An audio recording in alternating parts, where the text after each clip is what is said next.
Recording in progress.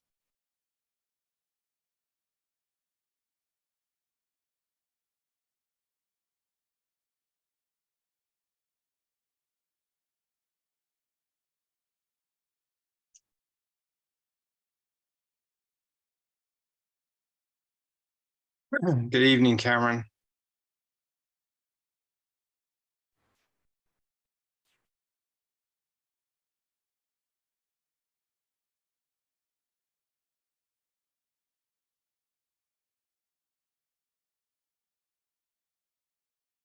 Can you hear me, Cameron? I can, yes. There you go. Okay. My computer decided I needed to update Zoom. Naturally. Right when you need it. Yeah, so I made you co-host. Perfect. I actually noticed that last meeting. Okay. Yeah, I just randomly put people in there who might help me out when I need help. Fair enough. And my other computer's not logging in right now, but hopefully I'll get it going. But I'm gonna start letting people in since it's 7:02 before they start leaving us.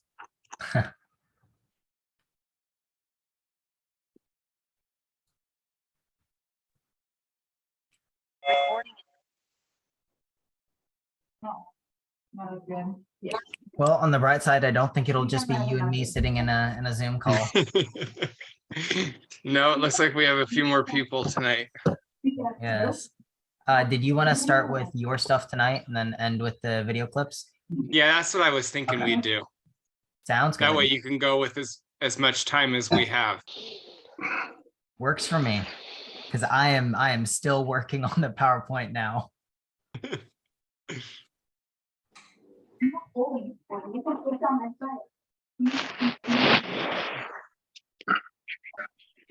What does anything mean? Okay, we're gonna give it just a couple more minutes as everybody joins. We figured everybody would want to escape their family by 7 o'clock on Monday night after spending the whole week with them.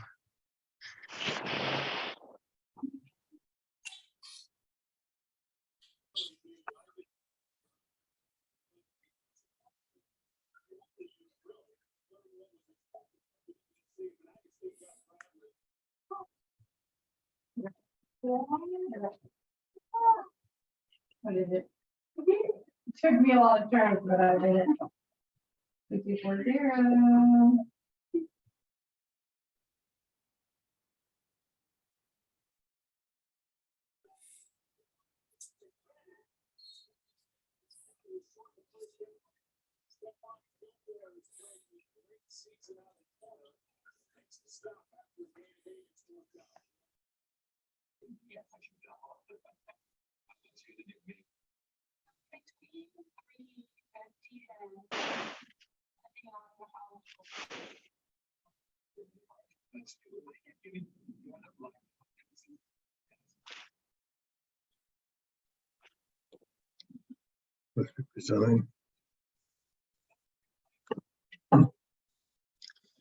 Okay, I think we'll go ahead and get started here.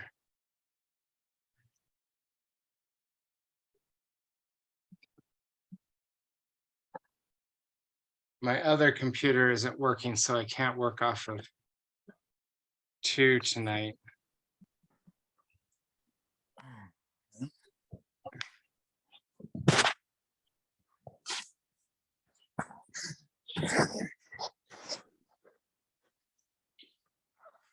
Says the microphone is on or off.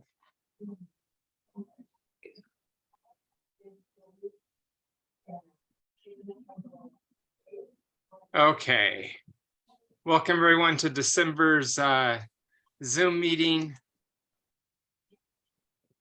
Let's see. So first, I want to make sure everyone's working on getting their certification for 2023. There's lots of games up on the website already. And if you're not registered for 2023, you can't assign to them yet. So make sure you get that done soon.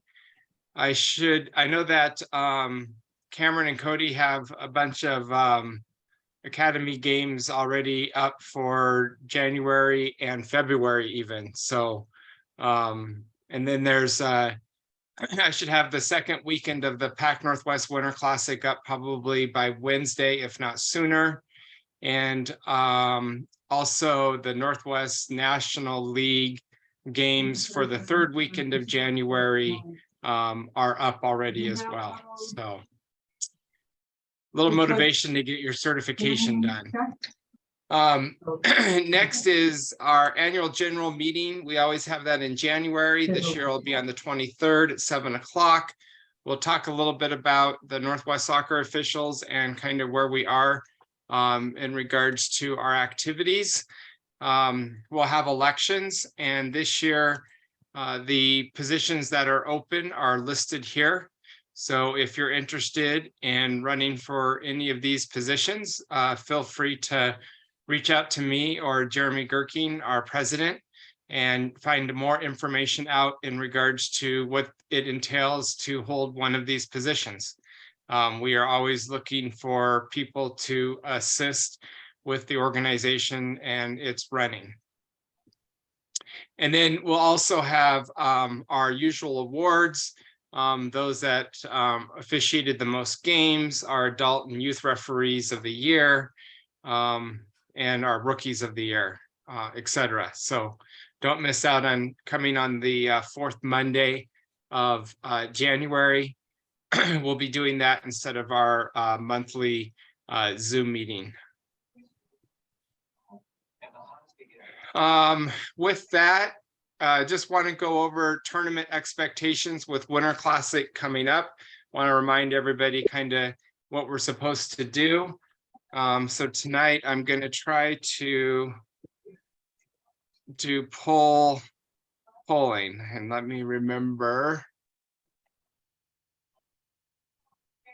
Richard, are you sharing your screen? Because we're only seeing your camera.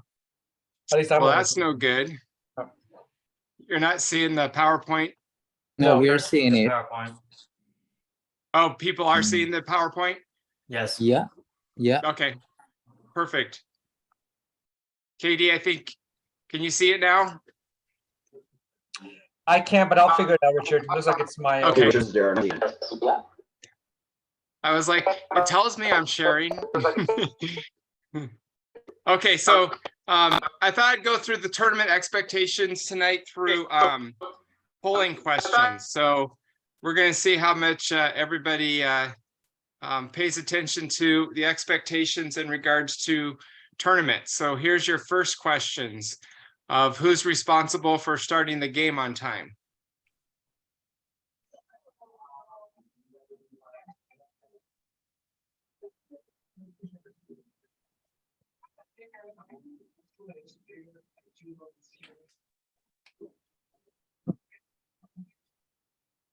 Okay, we got about 90% that have we got 100% participated. So let's see here. Can you see the results? It looks like most of the people got it right, is that the referee is responsible for starting the games on time. So it's really important with tournaments that we are proactive in getting out there, getting the teams to get onto the field in time to get the game started.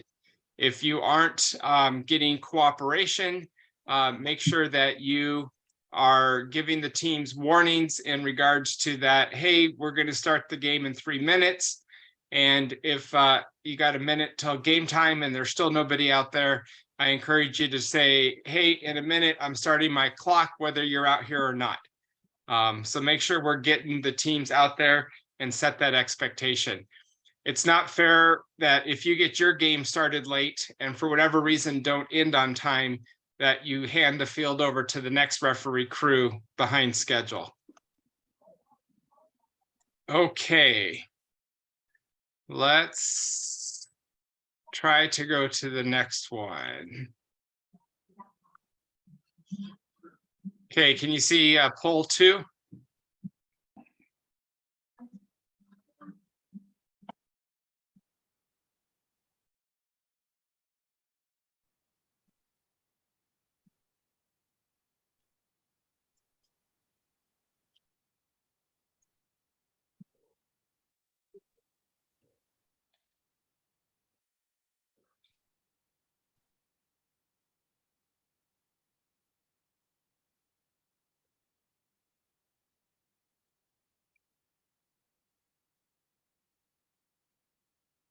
Okay, I'm gonna end the poll and share the results. So Pac Northwest does have a trainer for the tournament. They will not have a trainer at all the different locations, but they will have a trainer at Starfire. And usually they hire the trainers out of the physical therapy place there at the complex. And so if you do have a player that gets hurt, or if you have a player that needs to follow the concussion protocols, you can send players up to that location, or their parents or coaches can go there to get the trainers to come down to the fields. If you do have a concussion protocol and you're at a satellite location, just let the player and or the coach know that they can go down to the Starfire location and be able to get cleared by the trainers at the Starfire location.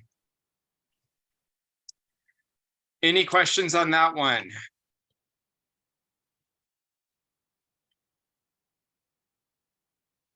Yeah, Richard, this is JP. One question on that. So if we have a concussion, we send the player to the Starfire location. Do we need to verify if by chance that player return that with the trainer, or we just believe the player or the coach? Yeah, most likely most players at an offsite location aren't going to make it to Starfire and back to be able to play in the game that they're playing in. But they probably want to get, I would tell them that if they do plan on coming back, they need to bring back a note from the trainer at Starfire. Thank you. Yep. Okay. Going to the next one. Okay, it should be there.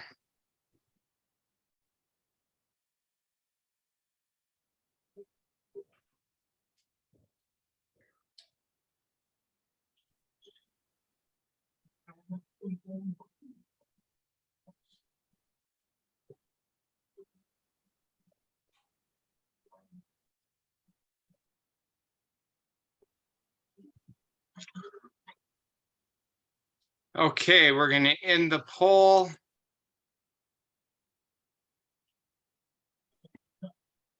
Okay, so the center referee is responsible for reporting the score back to the tournament headquarters. If you're at Starfire, you're going to bring back your match report. If you're offsite location, you're going to text me or Rachel. Everybody on the referee crew is responsible for entering the score on the NSO website, that being the correct score.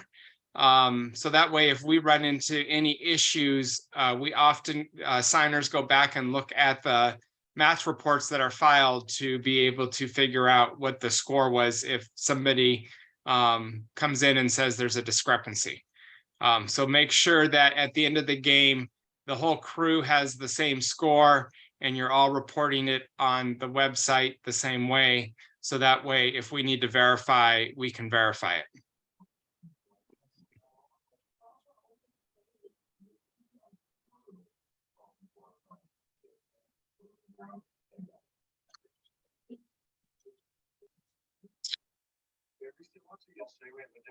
Recording in progress.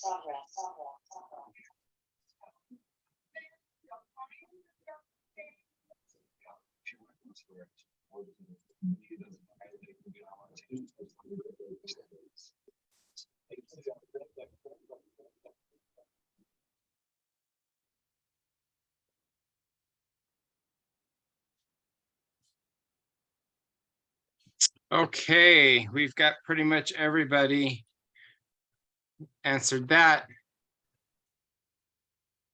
Somebody must be from outside of the Puget Sound area, because there are a couple of people who felt traffic isn't bad. Remember, traffic is really bad on Fridays. I don't know what construction plans Washington State Department of Transportation has planned for the 2 weekends, probably hopefully not much because it's the winter. But make sure you guys are getting to your first game 30 minutes in advance. Well, we're not getting there in advance. That's how our fields get behind. And again, as the referee, part of what you're being paid for is to keep games on time. So make sure we get there in plenty of time to get our games started.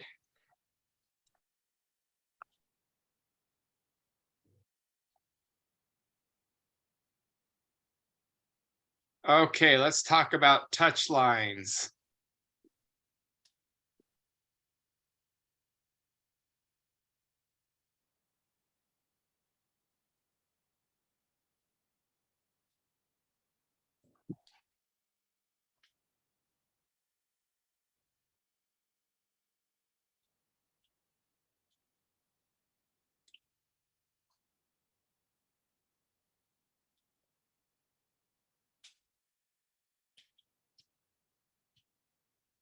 Okay, we almost have everybody. So in the poll,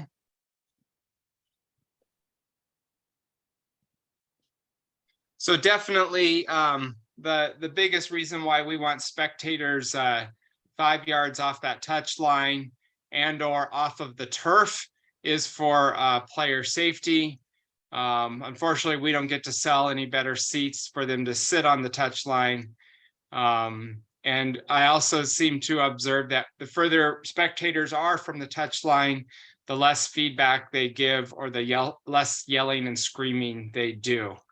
For those sites that have like the turf, like fields 9 and 10 and 3 and 4 and 2 at Starfire, all that is getting them off of that turf and onto the pavement is such an easy thing to do before you get your game started. Give your ARs on those sides a break from the spectators and not having them breathing them down their throats and or tripping over them because their legs are sticking out from their nice comfy seats. Where you are at other locations, if you don't have that nice turf that is off of the touch line to make it easy, then you know what about 5 yards is, and back those spectators up off that touch line before you start the game, because they're going to inch closer every chance they get. So starting them away from it's going to make it a lot easier. Say Richard. Yeah.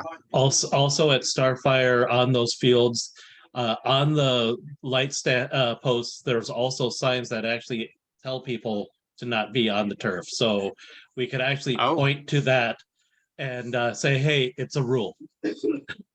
Perfect. I hadn't seen those signs yet. Thank you for that.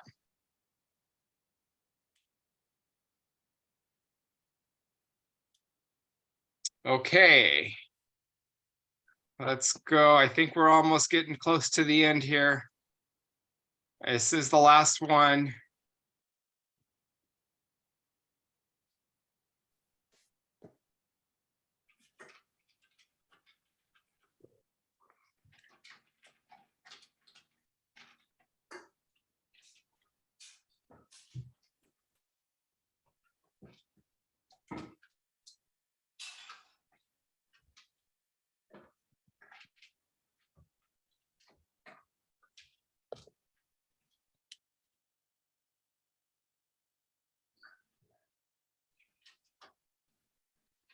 Okay, we got most people who've responded, so I'm going to end the poll. Okay, unfortunately at tournaments, we don't have to check teams in, so we don't have rosters when we get done. So we cannot rely upon just writing the number down to know who I need to write my misconduct on. So when you give a caution at tournaments, you should be asking for the player's name as well. So that way you can include that in your misconduct report for your misconducts. So I know that's something we all forget at times. Okay. With that, any questions, comments about tournament expectations? The classroom will be the referee room at Starfire. So for those that are officiating at Starfire, we will have that classroom on the main floor to be able to put our stuff in.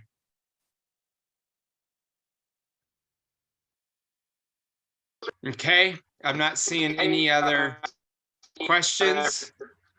Is there someone?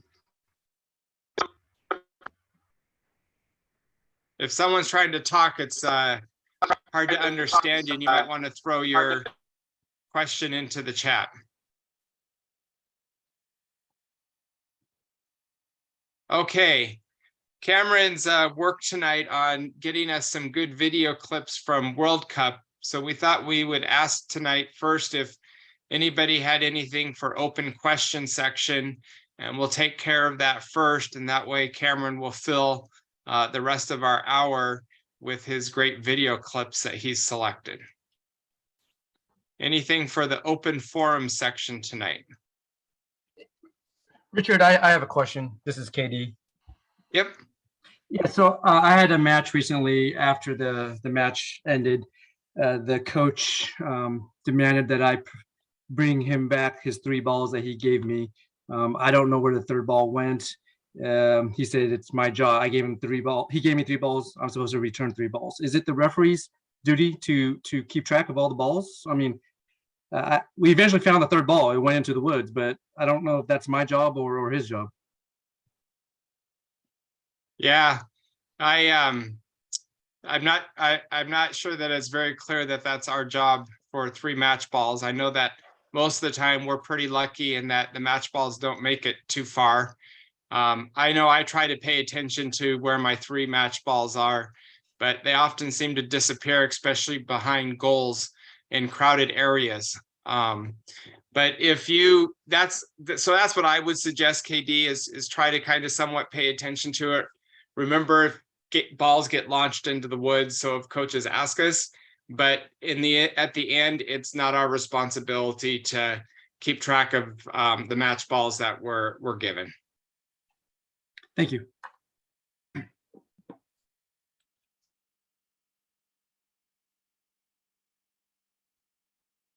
Okay. I think we're going to move on to video clips. Oh, wait a minute. Here's a couple questions on the chat. For U12 and below, are we managing them with build outlines and no heading correct? Yes. The U12 and below for RCL is build outlines and no heading. Now, for rec, well, let's see, rec ended in the fall, so we won't talk about rec anymore. But if there's any US club games or what's also Washington Premier League games, they are not following the no heading is at the U11 and below. And Washington Premier League is still, you get call offsides at the halfway line, not at the build out line. So hopefully that answered it for you, Darren. We had a question about how do we sign up for games for tournaments.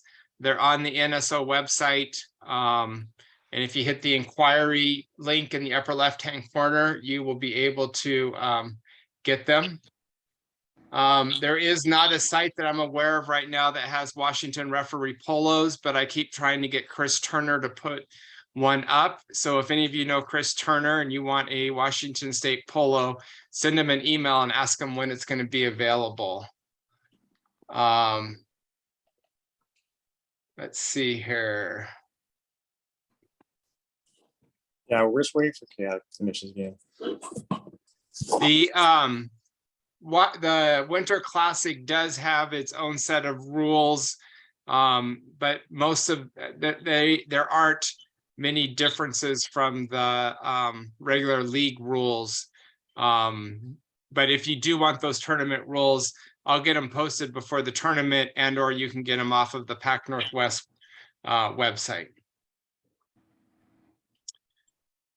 Okay, That's all the questions in the chat. Were there any other questions that anybody had?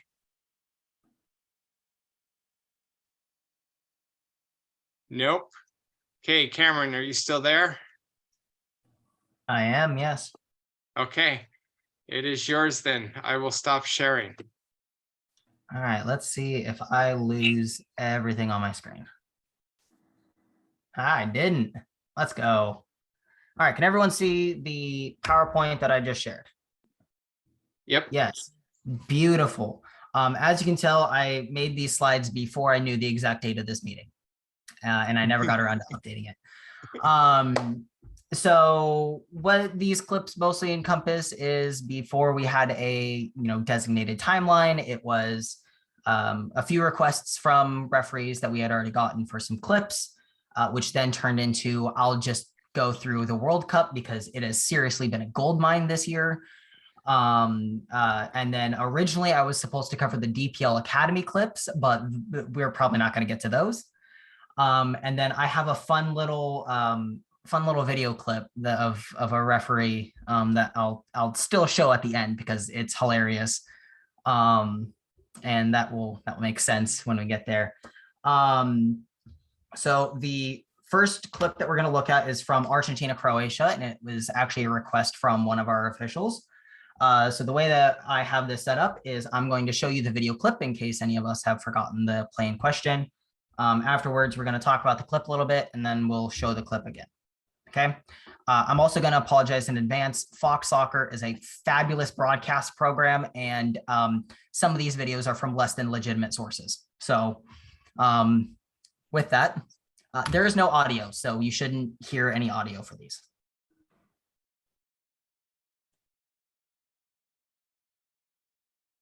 All right, so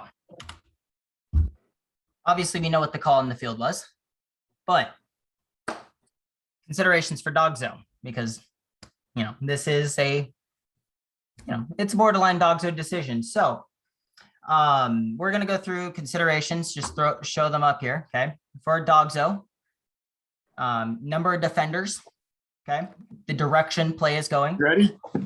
No, waiting for you. distance to the goal, and distance to the ball. Okay. And for a Dogzo red card, all four of those considerations need to be met. There's a few additional ones that are shown on the slide, but those are basically just rewordings of the 4Ds: distance, defenders, direction to goal, direction to ball, or distance to ball, apologies. Okay. So those 4 things in mind, we're going to look at the clip again.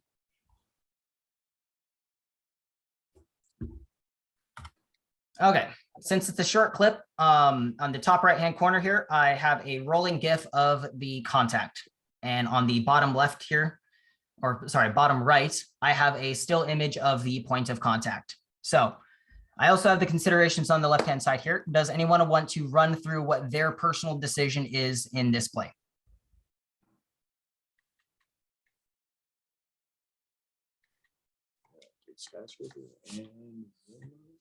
Any volunteers?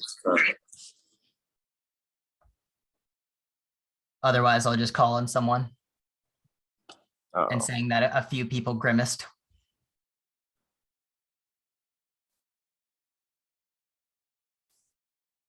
All right, Cody. Sorry. Using the considerations on the left and the video clips that we have seen, walk me through your decision here. You sure you want me to answer, considering I helped you put this presentation together?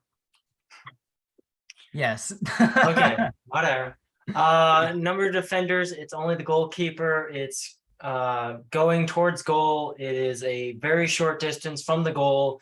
Distance to the ball is the only one that's a little iffy. It is an attempt to play the ball by the keeper. So I have Spa or Dogso yellow because it's in the penalty area. Okay. Does anyone have a different decision than that?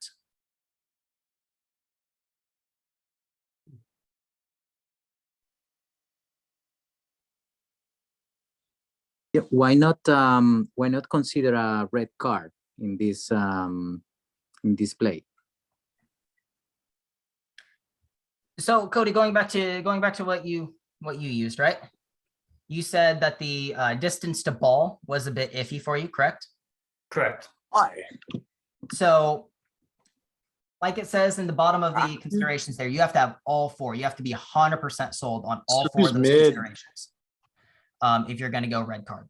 So if you're even a little bit iffy, or if you don't have the full information, then you can't go with a red card out the gate. Now, I'm not saying that that's not the correct decision or the correct outcome, but you know, in this case, if you are not 100% confident that that player has an opportunity to get to the ball, then you can't go red card there. Does that make sense? I think JP's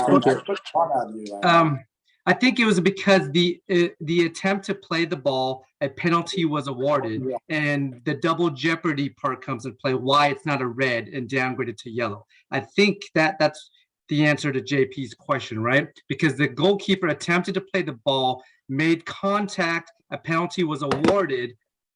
It was not deemed reckless or excessive because it was in the penalty box. I think had it been outside the penalty box and where no penalty could be awarded, then JP's answer would be that's a red card, right? Yes, if this is outside the penalty area, this is a red card. Right. Because it's in additionally, the goalkeeper can't use his hands outside the penalty area, so that puts him in a different bind completely as well.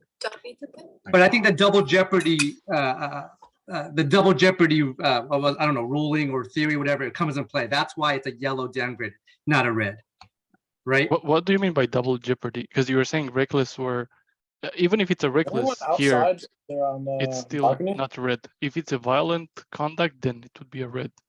Because you're going to penalize the highest offense here, but because it's an attempt of play. Right. I think this year in a previous meeting, one of these NSO meetings, Richard or somebody shared a matrix on giving yellow and red cards.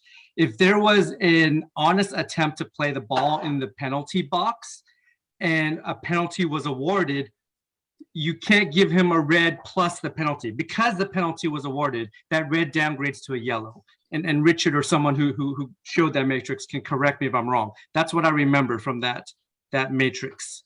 That assumes that the goalkeeper is making a attempt to play the ball. Correct. Which someone in chat did ask, are we sure the goalkeeper is actually playing the ball? Which that is, quite frankly, that's your interpretation. Personally, I believe that the goalkeeper is coming out to make a play on the ball, because the ball is in the air and is bouncing, and there's not a whole lot of other ways that you can, as a goalkeeper, challenge for that. For the youth referee program, if you look at the referee's position, he's in line with the play. If he moved out toward the side to get a different angle of view, you might be able to see if the goalkeeper is actually playing for the ball or playing the player. But being directly behind him, he may not be able to tell if he's playing the ball or the player. And that's a really good catch, Mark. About 5 yards to the left, you probably get a better view of whether or not the goalkeeper's actually making a good attempt there. Even probably not 5 yards to the right, but 5-10 yards, over this direction, you get a good view of it, right? Let me ask you a question. Do you think that based on how he raised the ball on the right of the keeper, the defender has time to get it? Where basically I'm asking the clear possibility to control the game, the ball, sorry, to control back the ball, because he just passed it to the right where you see the defender coming in the back. So just so I'm clear, you're asking, since the attacker's touch on the ball was a rather soft one and the defender caught up to it, does that have an impact? Is that what you're asking? Well, I'm sure it has an impact, but would you consider that was close enough to have an impact? The defender, the goalie clearly knocks him off He's 4 yard, he's 4 feet in front of the defender. I'm not saying I'm not debating the penalty. I'm just saying it's a dogs over spot. That's the only question I'm asking. Yeah, so this is Jeff Hannon. I was thinking if this were outside the penalty area, I agree with you that I would think there's one of these criteria wasn't met in that the number of defenders, there was another defender close enough to make a defense. So I would have, if it was outside of the area, would have had a yellow for Spa. But I don't know if that's right or not. Okay. I So- think. Go ahead. So Richard. Cameron, if I can just pop in, because I think several of you brought up several different options here, is what I guess I'll call them, in regards to what you could give. And I think, what's completely right or wrong here will probably be debated for some time. But I think what's important is that whatever your decision is, which a couple of you, I think, have a couple different decisions, you all have reasoning for what your decision is. And that's what's important to be able to communicate to the players when they don't agree with the decision that you come to, whether that be the attacking team or the defending team. Being able to communicate succinctly in regards to why it's Spa instead of Dogso is important, of why you've decided that you're only giving a yellow card instead of a red card, because the goalkeeper made an attempt to play the ball. Now they may argue with you that the goalie didn't, he just took the player out, but now you're getting into opinions and not the laws of the game. So the important part is communicating how you came to your decision, so that way it's not a circular conversation with the players. Yep. Richard, I found the decision tree that was shared in a previous NSO meeting. I can share it with this group if you give me permission to real quick. Okay. Give me a second. Do I need to stop sharing for that? You might have to. Okay, let me do that. Let's see here.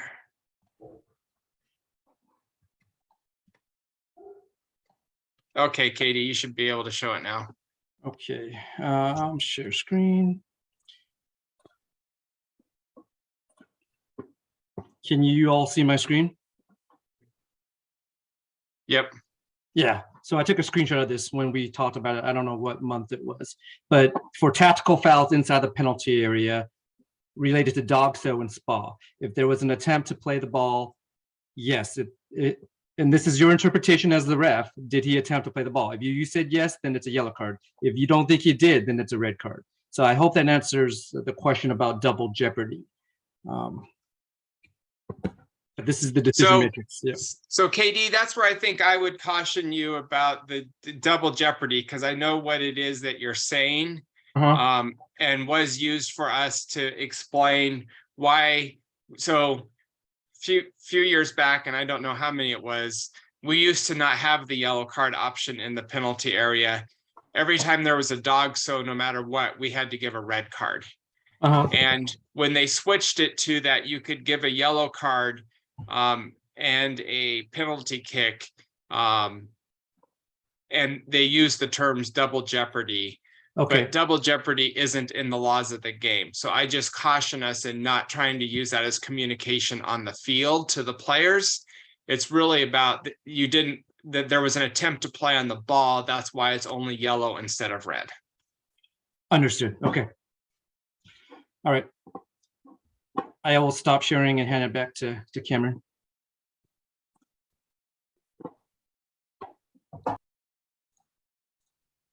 All right, right back to where we were. Next clip we're going to look at is from Argentina and Netherlands. If you watch this game, it was rather spicy. We're going to start with a view from the stands of the incident.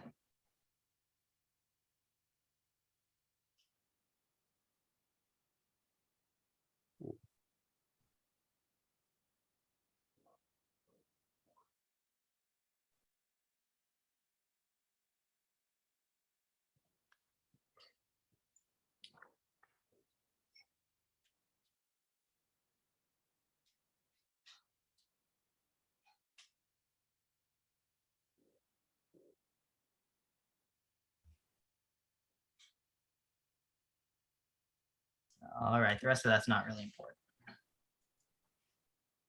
Okay, so considerations, okay, for a play like this. Okay, obviously the challenge, reckless, careless, excessive force. Was it a challenge for the ball? Who's receiving the ball? You know, or who's receiving contact? Was contact made? Stuff like that. This is specifically focused on the kicking of the ball. So I am not in any way looking at the slide tackle. The slide tackle, you either see it as a reckless challenge or a careless challenge. Whichever way you see it, that's fine. I am specifically looking at the kicking the ball into the bench. Okay. With that being said, force. What force do we have for this type of challenge? As you're watching this, what force do you see in the Argentinian player kicking the ball into the Dutch bench? Is that careless, reckless, or excessive?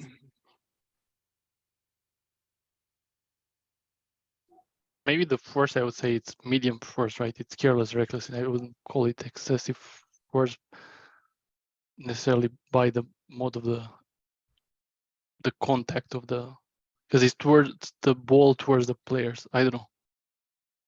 Okay. I would say that. So you're saying reckless. Yes, on sporting behavior, reckless. Okay. Does someone have a different answer to that? I do. When I saw it live and I watched this game live, I mean, that was at almost point blank range. Had that hit someone in the face, that could have been concussion causing. I don't know how that was not a red card. Because if I saw that on the field, a player purposely kicking the ball at another player at that close range, I mean, he kicked it hard. I don't see how that's not a red card. Yeah. So to summarize, you're saying excessive force, correct? It was excessive. It was excessive. It was unsportsmanlike. Yeah. Okay. So I would agree with that. And I would say that it is excessive force to hammer the ball into the bench of the opposition or hammer the ball into a crowd of players, regardless of whether or not it's the bench. Okay. Is kicking the ball into the bench a challenge for the ball? Probably the easiest question I've asked tonight. Play is already stopped for a foul. It is not a challenge for the ball. Who is the receiver of this contact? Is it a teammate, a team official, a match official, a spectator, or someone else?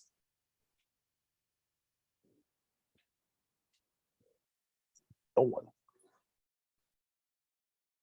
It was the opposing team on the bench. Opposing team. Okay. Thankfully, the ball hits an empty seat, right? And was contact made? Yes or no? Also one of the easiest questions I've asked. Jonathan, was contact made? Are you talking about with the like contact made with the ball or contact made? Sorry, does the ball make contact with someone? Oh, well, no, you just answered that question just a second ago. I hit a seat. It's a trick question anyway. It doesn't matter for violent conduct. And there, sorry, I set you up for failure there, Jonathan. This is the snippet from the laws of the game, right?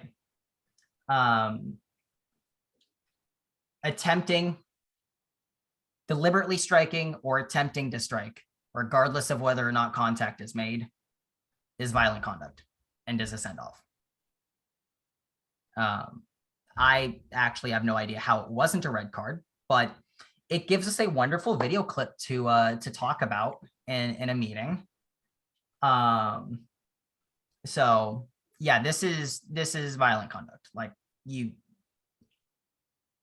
blasts the ball into an opposing bench. That is asking for a lot of bad things to happen. And wouldn't you know it, a lot of bad things happened because immediately there was a mask on and almost poetically, the player that blasts the ball gets absolutely leveled. So we're going to look at the video again, this time from like the official view of it.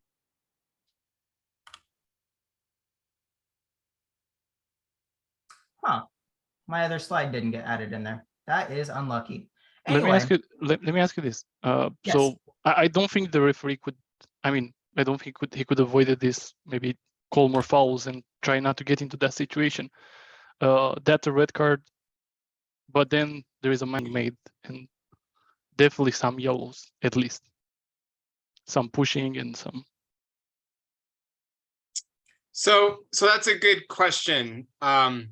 So instead of just going off number 5, getting a red card, is there other misconducts that people feel could have been given? And should have been given. What would people do in order? Because now I feel like the priority should be how do you get the game resumed and get the spirits back in thinking, okay, let's play, and not when trying to de-escalate things, right? So especially I think for new referees, what advices could we give in these situations? So here's my take on it. And you can take it for what basic. If you want to keep control of this game, you have to go extreme. Here's the official match summary or the match report that was filed to FIFA, or at least this is the one that FIFA has on their website. Look at all of those yellows.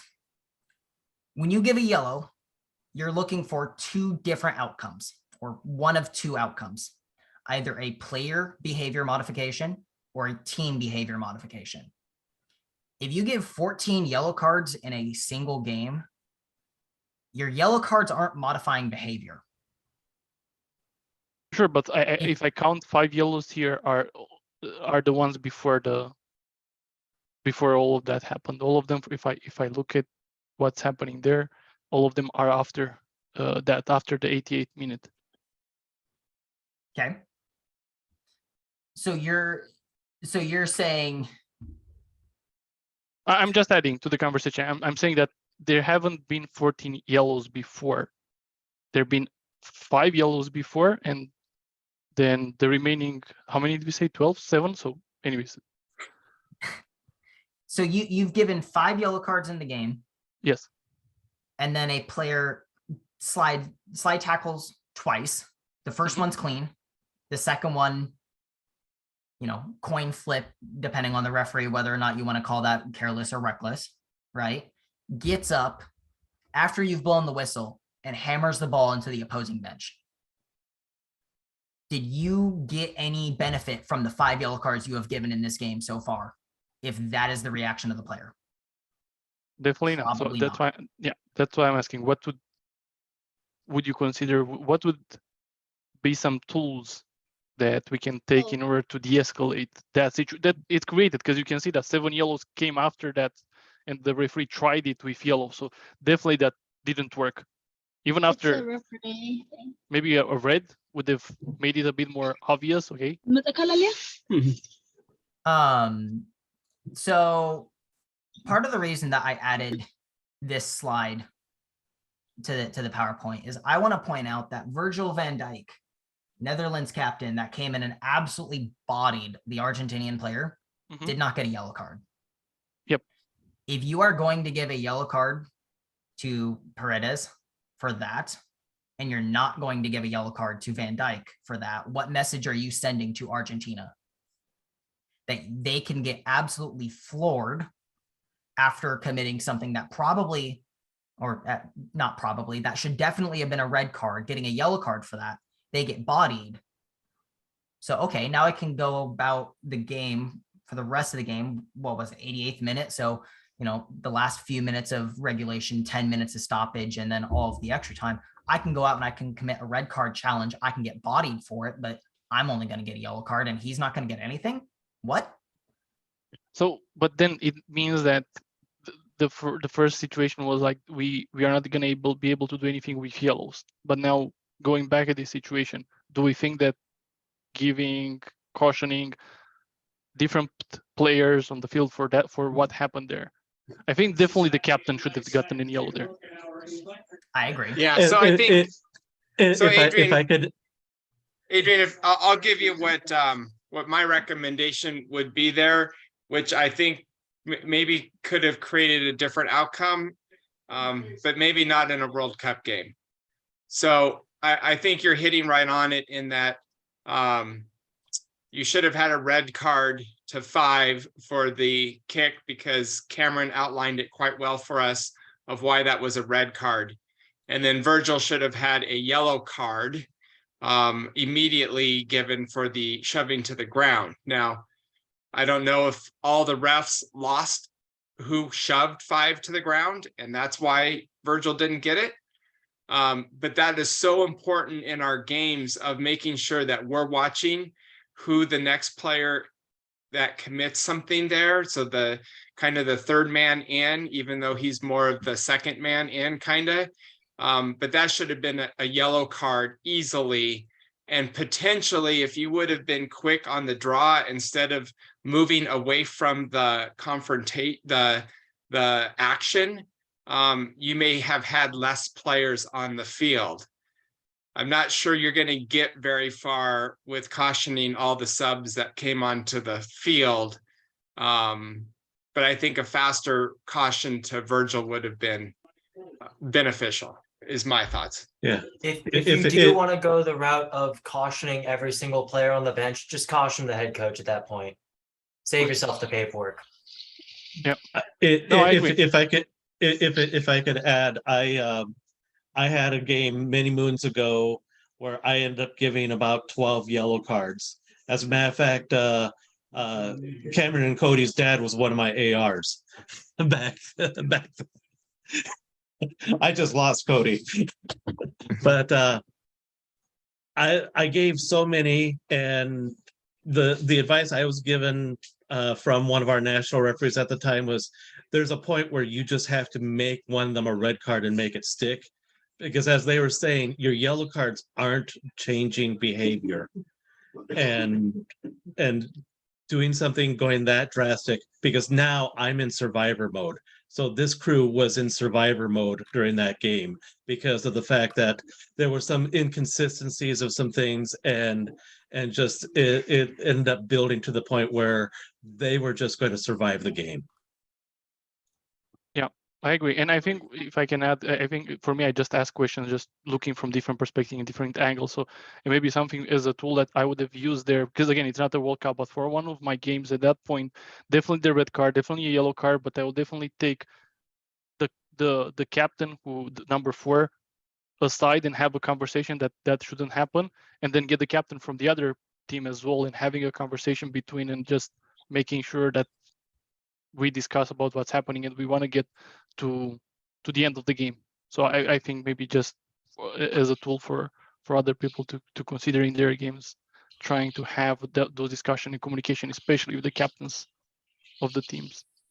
Hey, Cameron, can you go back to your slide that has the definition of the red card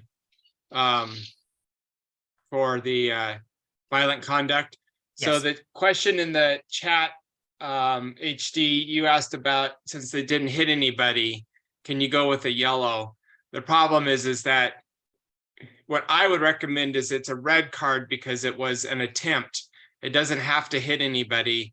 There was complete deliberate to kick that into the bench. You can use the attempt to use excessive force to be able to give that red card and justify it. Additionally, what you do not punish, you're allowing. And do you want to see a challenge like this video when it loads again? Do you want to see that challenge saying you can blast a ball at the opposing team's bench from 5 to 8 yards away from the touchline, and you're only going to get a yellow card for it? I am actually flabbergasted that none of the Dutch players decided to do that later in the game. Because what has the referee already said? It's a yellow card. And Cameron, I'd say it even stronger than allow. I would say that what you permit, you promote. Exactly. And you're asking for trouble when you don't give that appropriate punishment. Exactly. Hey, Richard, can I say something real quick? Yeah. Yeah, so I'll just say this. If you go yellow with that, not only are you giving that one Argentinian player to do it again, because again, it's a yellow and a yellow that's a red, you're giving them one more chance. You're giving everybody on that field 2 chances. So just take it with you. Do you really want that many people taking balls to the bench? Then to go with AD's question, which was a good question, I would say, yeah, yellow cards or any cards are behavior modifications, but also I think there's some point or there's some players in some games where there's nothing you can do to stop them from getting cards. The only thing is, can you show the appropriate cards in those moments? We saw this game, Argentina versus Netherlands, that had so many cards. The game continued. I would say if you want to look at a fun game, look at Boca Juniors versus Racing that happened this year where the match was abandoned due to many red cards. Two different approaches. We had a Spanish referee that had one red card, I believe, and we had another referee from South America that had 7 red cards just for one, had enough red cards to abandon the game. Two different approaches. I said, watch both games. If you're going to take something with you, I would say just pre-game, talk about it with your team. Honestly, we see that these situations can happen. Now, how can we prepare ourselves as a team for these situations? So just talk about it. I think it's one of those things, expect unexpected. That's all I got to say. Thank you for the reminder about that game. Hey, Connor, your point is good. I thought the ref was a little too nonchalant on that tackle when he called the foul, and you knew that he was going to give the yellow card. And I think a little more sense of urgency may have had a different outcome.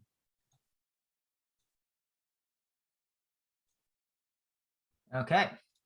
So it's 8 o'clock, and I always try to let people go because I don't want this to become a burden for us.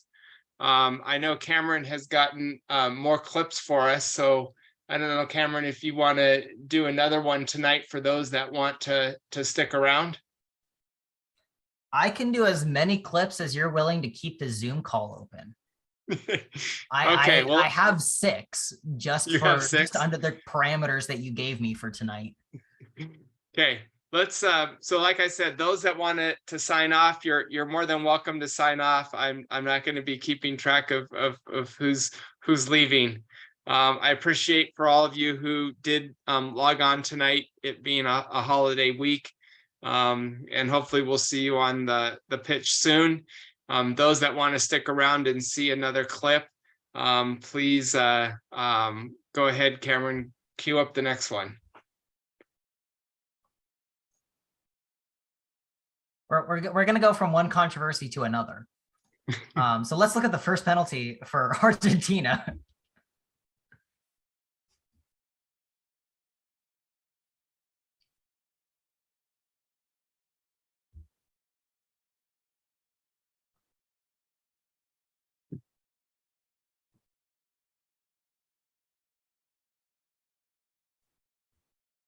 All right. Right hand side here. There's the contact. Okay. Also up here, just so then we all have a clear understanding, not Dogzo and not really Spa either. Okay. So with the contact that we see on the right hand side here, okay, this wouldn't, force wise, wouldn't be reckless or excessive force, right? Just a careless trip, and it's inside the penalty area. So careless trip inside the penalty area, penalty kick. Okay, you can argue that, it's a little soft, right? That's fine, but part of the reason you don't have VAR coming in and saying it's not is because of the contact here. So looking at where our referee is, Sismon, he's got a fantastic view of this incident. Absolutely spot on view. So if you want to argue that it's not a foul, you can, but you're going to have a hard time arguing with the referee because of where he's standing. So just getting the call right doesn't necessarily mean you're going to have a good time of selling it. But Sismon's position is going to help him sell it a hell of a lot more than if he was say in the middle of the D here. So, make sure that you're finding the angles and the views that you can properly see the contact, which Sismon did excellently here and throughout the entire game, truthfully. So that was a really brief one about this one because it's hard to talk about a simple careless trip, right? So I'm actually going to go to the next one because that one was really quick.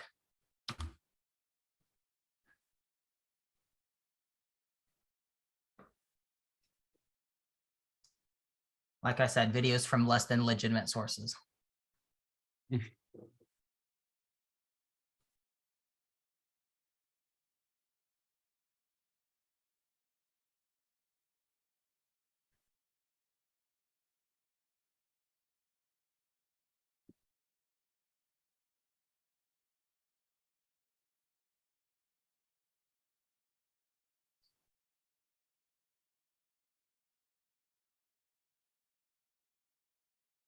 All right.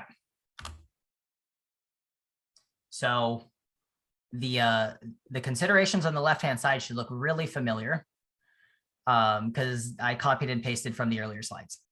So on the right-hand side, there's the point of contact there. Okay. Also, unfortunately, we cannot see Sismon at all on the still image there. But Cody, I'm gonna pick on you again. Yeah, I know. How many defenders are there? The goalkeeper. Okay. Jonathan, what direction is this attacker going? Towards goal. That's close enough. Yep. The distance to goal, I will answer this one. It's inside the penalty area. And the distance to ball. Who wants to take a shot at that one? It has control. It seems like he has control of the. He has the ball. control, It's in yes. possession and in control. Yes. I would agree with that. So in the video that we just watched, which I'm going back to, apologies, I did not clip this as well as I thought I did. As he's calling the penalty, he is very clearly and immediately showing that he's calling the pull, right? Pull back on the attacker here. That's actually not where most of the contact is. Most of the contact is down low as a trip. So going back to the wonderful chart there, it's debatable whether or not he is playing the ball here or making an attempt to play the ball. Okay. If he pulls the attacker back, what's the decision in terms of Dogzo? No attempt to No attempt, play the which ball equals because a. yeah. Oh, you're asking? It's a Dogzo, Yes. right? Because it's yeah. What sanction though? What section? What sanction for Dogzo offense where there's no attempt to play the ball? Direct free kick and a red card. Bingo, a red card. So again, contact on the legs there. It is debatable. I'm gonna keep on playing it. I apologize. It is debatable whether or not he is playing the ball there. Okay. So why was this not even a yellow card? I don't think there was a yellow card given here. So to play devil's advocate a little bit, does anyone want to take that part, or do you want me to? Because I can. Did you say why wasn't there a yellow card there? Well, why is this not Dogzo based on the considerations that we've seen? Yeah, that I'm why not is sure. it? Yeah, I would say it was because it was absolutely a goal scoring opportunity. The only person he had to beat was the goalkeeper, and he had possession of the ball. So all they had to do was pretty much dribble up, kick in the back of the net, in my opinion. So I was confused on why it wasn't considered a Dogzo. Okay. For me, if he called the pulling, it should have been a Dogzo. If he called the flick from the back, I would say at least a yellow, right? Because it was a reckless foul, or yeah, a reckless foul. Actually, no. If I look about it, I know. Because he was trying to play the ball, I could go with yellow or no yellow, but for the reason that he showed that, hey, I'm gonna give it for pulling, I would have expected a red. I'm not sure if he changed his mind based on what he heard through the comms or if he had additional information. I don't know. Right, because I was specifically going off the poll. This is Mark. I would say, to your question, it's the level of play. If this is a U9, player versus a U16 or an 18-year-old player of making the call. Okay. Also, Andy, I did just check. A yellow card was not given. Okay. So, the other thing that I see in this is that 12 is going towards the goal line, and as you go towards the goal line, your ability to shoot on goal diminishes because of the angle in which you have to shoot it. Well, so that's another consideration to take into play here. That's true, but the level of play, I mean, they're professional world players, right? So even if he was going, that angle would be nothing for him, even if he took 2 more yards. And someone brought up level play earlier, like, I don't care what level of play is, the dude pulled him from behind. To me, that's a dog show. But that's just me. I'm a fairly new referee. So, I mean, that's my insight. He came from behind, pulled him in the penalty area. He was going towards goal, had possession of the ball. I mean, I don't see how that's not a dog show. So if the contact on the French player's legs, if that doesn't occur and he stays on his feet, are you maintaining your decision of a dog show red card? Advantage. I think I would play it advantage, but I think he would have been pulled down regardless. Honestly, I think he would have been pulled down. If he got pulled down, then I stick with my stance. If he didn't get pulled down, then I'm going with the advantage.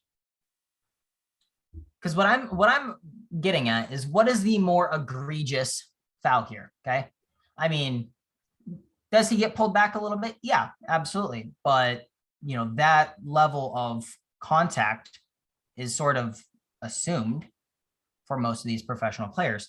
But what actually causes him to fall? Not the pullback, but the fact that his foot gets kicked, from then behind. he gets a knee to the back of the hamstring, and then his calf gets hit, and then he falls because he loses his balance there.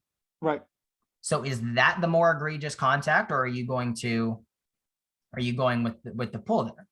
What do you understand for the more egregious? Is it for the France, for the situation, for the Argentinian player? I mean, it has multiple angles.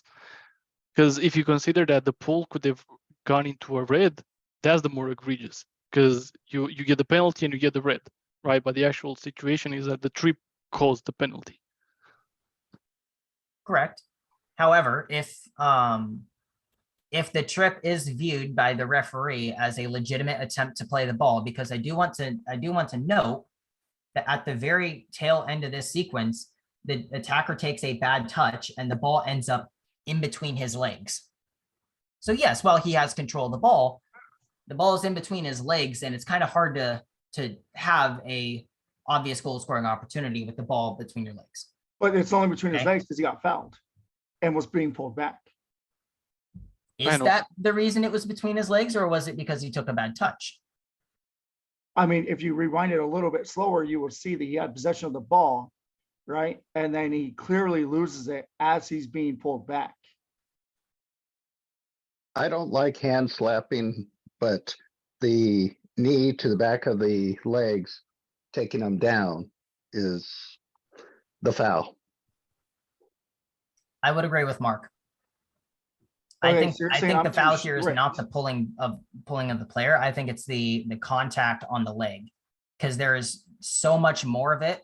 And if the player doesn't get tripped, right? And let's say this happens at the midfield, and you just have the little pull. Are you going to call that as a foul, or are you going to give him the chance to keep playing? Give him the chance to keep playing, most likely. If he gets tripped and he goes to ground, then then you would be having, then you'd have the foul. But you know, again, the more, to me at least, the more egregious foul is the knee to the hamstring and trip and all that fun stuff. Regardless of which way you look at it, personally, I don't have any play on the ball, so I'm still looking at back pocket. Because regardless of which one you go with, the pullback up top, which if that's your decision, great, perfect, stick with it. Or the contact lower body, if that's your call, great, perfect, stick with it. Either way, do you have a play on the ball? No. If there's a legitimate attempt to play the ball, then it's a dogs or yellow, right? It's a penalty kick, yellow card to Otamendi. If you don't have a play on the ball, then regardless of which option that you have, because the pulling is a red card regardless, if you don't have a legitimate attempt to play the ball for the lower body contact, it's a red card and a penalty. To summarize, I agree. Yes. Yes. Next. What do I have left? Oh, yeah, obviously. Wait, no, that was right. I did this right. Okay. Numero 3. So there's a reason Otamendi was sold by City in the last clip. So this is not Otamendi, but I will play it again.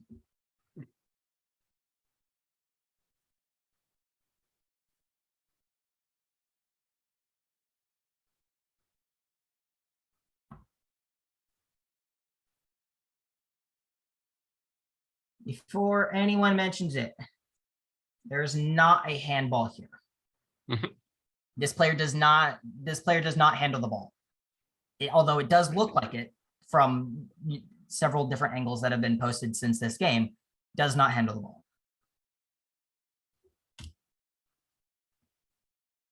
Okay. Considerations for handball. Deliberate action, making the body bigger, whether that's in an unnatural position or taking a risk by putting his arm in the position that it's in. If the hand is over the shoulder, and spa, disciplinary action, stuff like that. Okay. So is this a deliberate action? Yeah, kind of deliberate.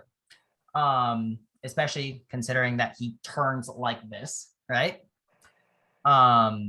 Is he making the body bigger? Yes. Because arm up here makes you a lot bigger from just having your head here. And is this hand over his shoulder? Kind of, not really. But at this point, it really doesn't matter because he's already made himself bigger with a deliberate action. So the final question is, do we have a yellow card for stopping a promising attack or not?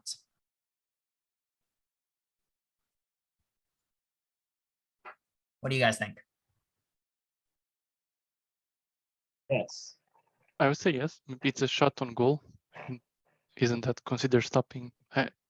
Is it a shot on goal or is it a shot? There's a distinction there. Right. If I shoot the ball like Harry Kane's penalty kick, From what it looks, I can't really claim that that's a shot on goal because I just skied it over the penalty area or over the goal, right? So you wouldn't give that as a yellow card because you don't know if it's on goal. So if you don't know it's on goal, or if you don't know it's a shot on target yet, can you give a yellow card? no. No. Bingo. But I feel like that's a shot on goal. Can't remember. I'm just looking at SPA, right? If you look at it, a promising attack, Mbappe hit the ball, it's going in a trajectory towards the goal, right? So that, Yes. in my interpretation of that, is a promising attack. So therefore, he stopped it bigger, hand over the shoulder, technically speaking. I would say that would be a cautionable offense because of that. No, go back. So I think Jonathan, the distance in which that is shot is too close. See how close the players are? Yeah. And plus, look at how many players you got between 4 and that goal to be able to stop that shot if it is actually on goal. But it's above their shoulder, so the only way that they can stop it is with their heads. So because it's above the body. So I don't know.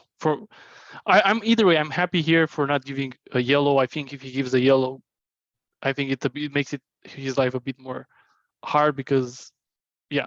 Anyways, yellow or no yellow, either way I can go with it. I'm not buying the. It goes back to the term that KD used earlier tonight that I won't say.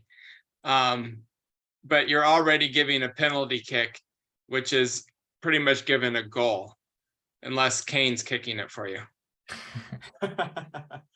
And it wasn't, to me, it wasn't that much. I mean, it's definitely intention to make his body bigger, but it wasn't as deliberate play as maybe who did it from Argentina in the last World Cup, where he actually handed the ball.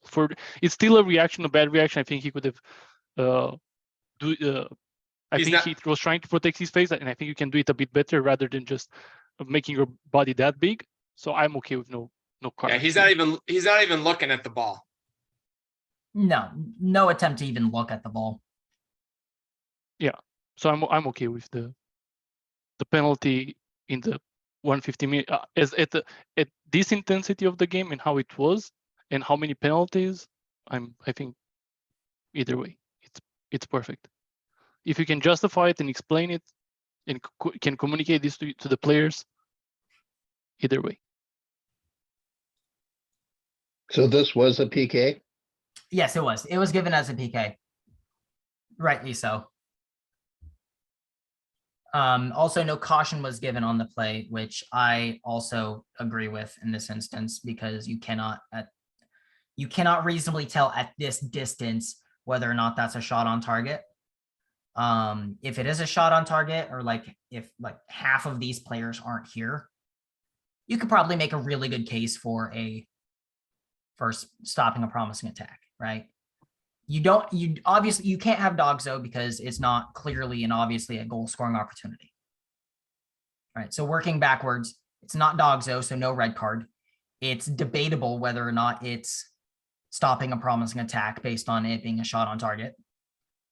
So the best outcome, or maybe the easiest outcome, I'll word it that way, is no caution, because you are not 100% on a caution in this instance. So you're saying he extended his body?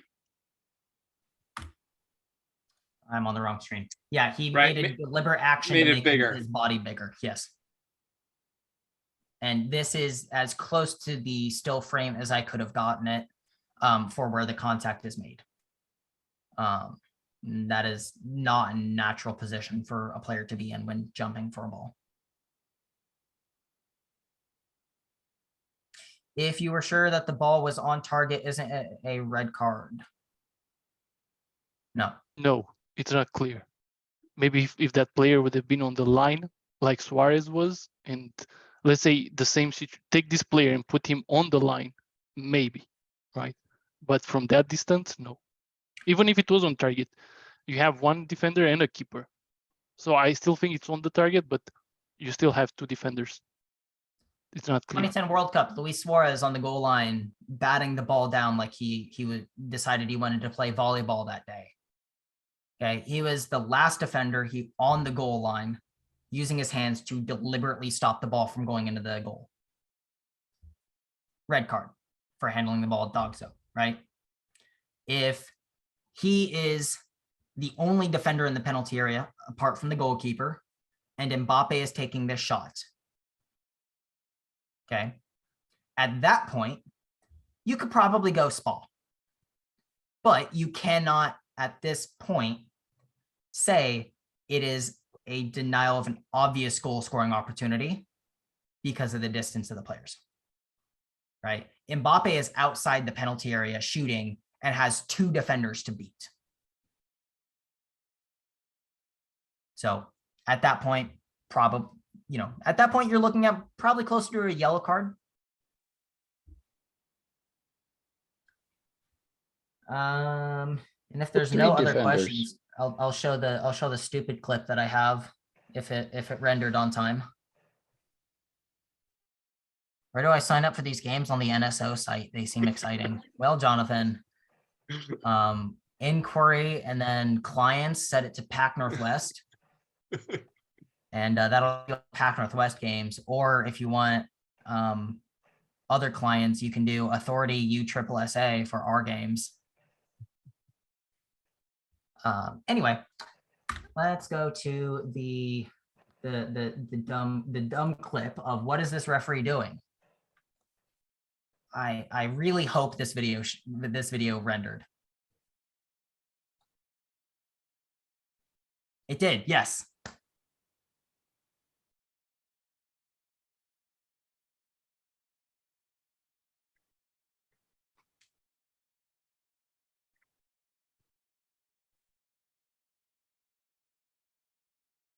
Did he just play with that girl?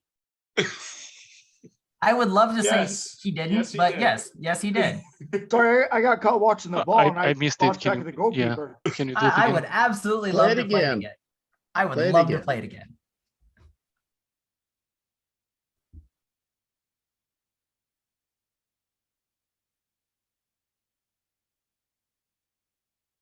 Boom. How that? And this how- is how's that even Elite happen? Academy level of play, right? Yeah, this What? is an academy game, by the way. Wait, you said an Elite Academy game? Well, Elite Academy is boys, so this is the girls version, Developmental Players League, or DPL, but Okay. it's still an academy league. Yeah. Holy cow. Now they're both looking in the wrong direction. Yeah. So what is this referee doing? Well, Trying to right, get down there. Working really hard. not paying attention. He's watching where the Right play there. is. He got caught watching the game and not being a referee. Great finish though. The referee clearly thought that it was Front. still Halloween, so he was trying to dress up as a semi-truck and a semi-truck without brakes. So Or maybe confuse the football, European football versus US football, it's like, bam. Neither one hit the turf. Oh no, the player absolutely hit the turf. Oh, she got slammed. She got slammed. Yeah. Did she hit the ground? Oh yeah, Oh, she got 100%. trucked. That was the Okay, truck I'm button gonna on a video speak up game. here. You big dudes are taking this for advantage. If I'm refereeing against guys and they go the Ooh. wrong way and they flatten me, I'm toast. I've been hit before and it hurts. You're I right. think She if did you- go down. Yep. Yeah. Did you see the AR act so nonchalant about the whole thing though? Oh yeah. Okay, Oh let's yeah. see the- I let's watch saw the I saw AR. the AR not do anything. I also saw him laughing because I was the center. So spoiler alert, yeah, Cameron was the center of this game. I'm this referee. That's why I'm willing to make so much fun of him because that idiot is me. Hey, wait a minute. Where's the foul? Yeah. The foul's on me. I know. I I committed want the to foul. know I if ran it's into the player. Alonso or SPA on the referee. What's the criteria? Well, it was a goal. The goal always Oh. happened, so it's nothing. It's a dead ball. Yeah. Advantage. Cameron, were you watching the ball go into the net, or were you trying to watch the players to make sure that there was no contact? So I will be 100% honest with you. When I am sprinting in, the only thing I'm thinking is, why the hell is the goalkeeper sitting on the ground with her head in her hands? Did I miss something? And then I look True. up, and this player has taken a very sharp right-hand turn. And yeah, I steamrolled her. Oh, so she took a right-hand turn and so it's her fault. I mean, I still ran into her. I appreciate you showing multiple views of this because at first I thought it was a celebratory chest bump. Okay, so let's talk about what not to do as a male on a female's game. Well, wait a minute here. That. Can we get 3 different angles? Can we get 3 different angles? Yeah, like how you tried to Cameron, jump here's over my her. question. Why didn't VAR step in and assist you with this decision? I'm Well, glad you Cody, I both don't know. got Why in didn't you a step little bit in? right You were there, weren't you? beforehand. I wasn't. Oh, I wasn't there. Yeah, I think you should submit this to ESPN for their "Come On Man" segment. Yeah, Come you know, on, that's man. exactly what I'm Yeah. not gonna do. Yeah. I'm gonna keep this video and I'm just gonna show it when I do presentations. Like, So my question is, in player management, did you go back up and talk to her? oh, 100. I was talking to her as I was running into her. Like I was literally saying, please don't be injured. Please don't be injured. Please don't be injured. There's limited subs. I don't want to force your team to use the sub moment and a sub. And then I profusely apologized several times, to which she usually laughed me off, which I don't know if that made me feel better or if that made it worse or what, but Oh, where was the 100% coach? not my finest moment. Where was the coach on this? Yeah, did he yell at you? The coach was busy figuring out how he was going to stage a comeback because they were losing 2-0 at this time, and this was their only goal of the game. Gotcha. And you took out the major player. I took out a player. It wasn't the player that scored the goal, but it was a player. Cameron, you're lucky she was tough. She bounced up real quick. Oh, yeah. But she will still remember this 2 years from now. Mm-hmm. Oh, the coaches will remember it 2 years from now, too, because they The mentioned directors it. of coaching will as well. And so will Cameron. Yes, unfortunately, I clipped it. I clipped it before our coaches could, because the directors told me that this was their favorite moment of the day. And then I mentioned, oh, you mean the play that I ran into your player on? And they're like, no, but we found that hilarious. So we're going to clip it to you and send it to you. And so I clipped it before they could. So from a referee standpoint, for a newbie, is catch the clip early and put your own twist on it to sell the call. Yes.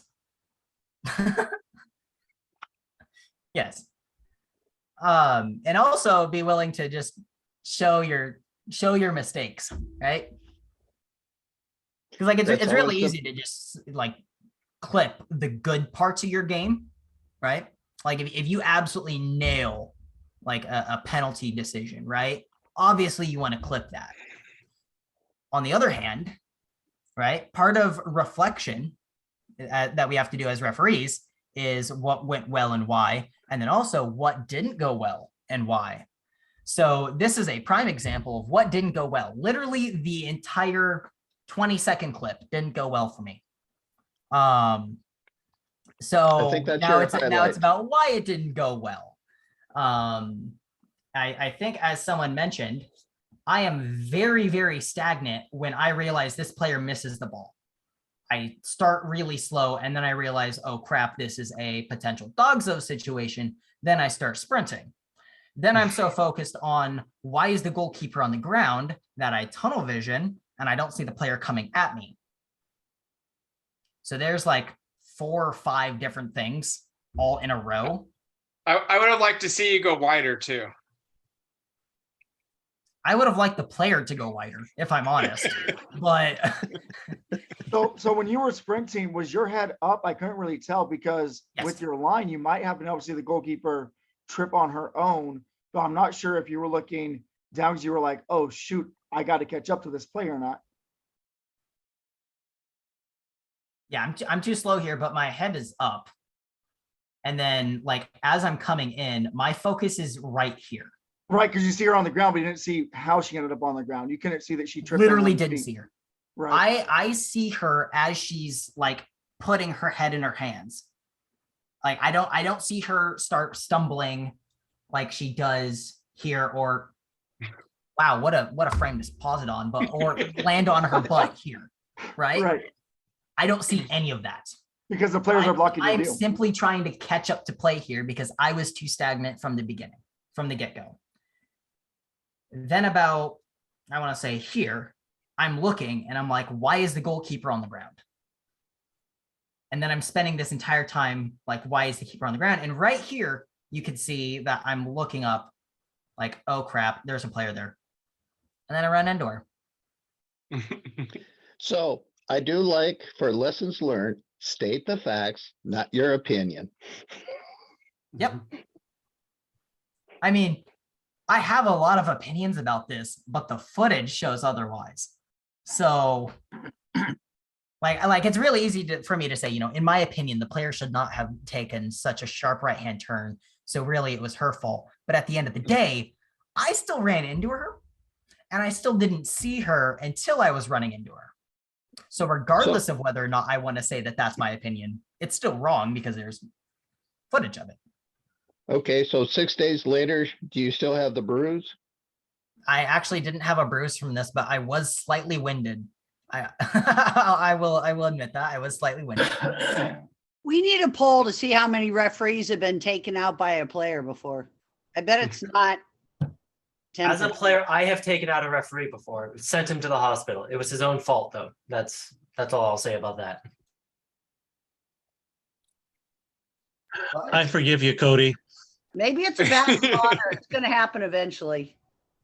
He wore sunglasses on a cloudy day and got hit straight in the face, and it sliced his eyebrow open. It's like, why are you wearing sunglasses? Like, that doesn't make any sense. Granted, this was several years ago, so. Okay, now the next question is, what was the next restart of play? For this one? Or for Cody's? What was the restart of the play? Was it a goal? This one was given as a goal because there's no way in hell I'm going to take away the only goal that a team has scored so far in a game. And I believe, if I remember correctly, this was U13s, 40-minute halves. I want to say 69th, 70th minute, give or take. So like this is, they've got like 10 minutes left to play and this is their only goal. There's no way I'm chalking this off just because I made a mistake and ran into a player that didn't score the goal. Now, if she gets injured, I'm 100% owning that. There's nothing I can say or do to talk my way out of that. I'm just like, well, I'm screwed. Sorry, coach. I messed up. Right? Nothing really you can do there. State the facts. Okay. We're a half hour over. I'm going to call us to an end. So Cameron, next month, we'll see something of Richard's kind of fame. No, you missed that, Mark. It was a couple months ago. Okay. We already provided me feedback. Jonathan facilitated that session. Yeah, Richard needs to do another PLU game. So anyways, thank you all. Cameron, I appreciate all those clips tonight. Thanks for leading us through that. We'll see everybody in a month from now at the annual general meeting. Have a good night, everyone. Thank you. Have a good night.